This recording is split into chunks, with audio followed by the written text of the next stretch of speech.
안녕하세요. 화상관제는 홍익표 변호사입니다.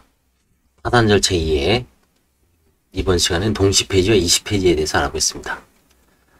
파산재단으로, 그러니까 파산 선고 시 가진 파산 채무자의 재산을 파산재단이라고 하죠. 물론 이제 압류금지라든가 면제재산, 환가 포기한 재산 이런 거는 이제 제외하지만 신득재산 네 가지는 제외하지만 파산 선고 시 가진 재산으로 파산재단을 구성한다 그랬죠.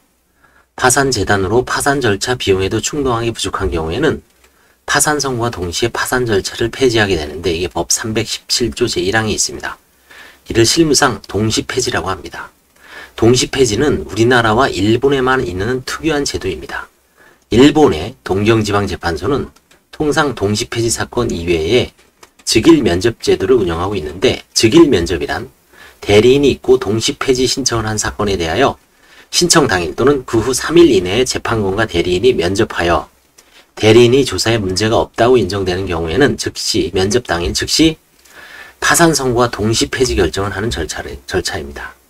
이것에 의해서 대리인이 조사에 문제가 없다고 인정되는 사건에 대해서는 신청 후 신속하게 파산 선고 동시 폐지 결정이 된다고 합니다.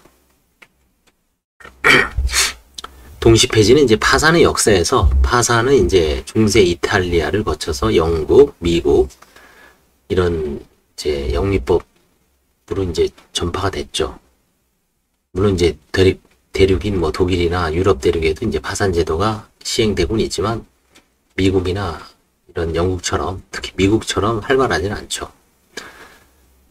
근데 이게 이제 일본에서 그 동시 폐지 절차는 이제 파산 절차가 이제 개인 파산 절차가 늘어나면서 신속하게 하기 위해서 이제 고안한 제도라고 합니다.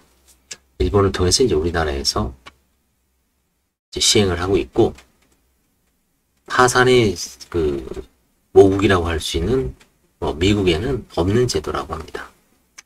이시폐지는 파산 선고 후 파산 절차를 진행하였으나 관제인이 조사해보니까 파산재단이 아무것도 없습니다. 파산 선고 시에 가진 채무자의 재산을 찾을 수가 없을 때 결국 파산재단이 형성되지 않는 경우나 파산재단이 있어도 예를 들어서 뭐 몇백만원, 2, 300 정도 있다. 비용을 충당하기 부족하죠. 관제인 비용이라든가 절차 비용을 충당하기 부족하다고 판단되면 파산 절차를 폐지하게 되는데 이를 이시폐지라고 합니다. 법 545조 제1항에 있습니다. 이시폐지라는 거는 이게 다를 이자죠. 한문으로 다를 이 때시 시기가 달라. 파산 선고 시하고 파산 폐지 시가 다르다는 겁니다. 그걸 이시폐지라고 하고 동시폐지는 파산 폐지 절차와 선고 절차를 동시에 한다 그래서 동시폐지라고 하고 있습니다. 동시와 다를 때 이렇게 이제 구분하면 되겠죠. 그래서 사실상 지금 한국에서는 동시폐지 절차는 거의 서울에서는 이제 사라졌고요. 실제 운영하지 않고 지방에서 이제 아마 일부 동시폐지를 아직은 시행하고 있는 그 재판부가 있다고 합니다. 부산 같은데 일부 앞으로 어떻게 될지 모르겠어요.